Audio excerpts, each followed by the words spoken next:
Hello viewers, আসসালামু আলাইকুম। আশা করি সকলে ভালো আছেন। আলহামদুলিল্লাহ আমিও ভালো আছি। আজকে ঘুম থেকে উঠেই চলে যাচ্ছি একটা বাজারে টাটকা সবজি এবং মাছ আনার জন্য বিভিন্ন প্রকারের।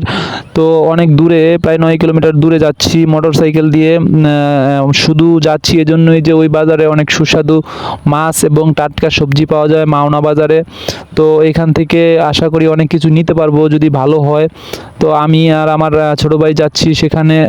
আপনাদেরকে সাথে নিয়ে যাচ্ছি এবং অবশ্যই যদি ভিডিওটা ভালো লেগে থাকে অবশ্যই আপনারা কমেন্ট করবেন, রিপ্লাই কমেন্ট করবেন, এর কোনো বিকল্প নেই।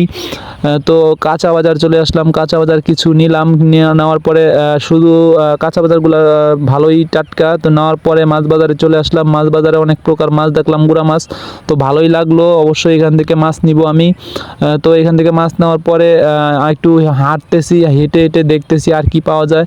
তো যেটুকুই পাইছি, আমার চলার মতো যেটুকু নিছি এটুকুই আমার চলবে। তো এখন আমার বাজার করা শেষ। এখন আমরা আবার ব্যাক করব বাসায়। বাসায় যাওয়ার আগে খুবই গলাটা শুকিয়ে গেছে, এজন্য একটা ঠান্ডা নিলাম। ঠান্ডা নিয়ে খাইলাম দুইজনে, খুবই ভালো।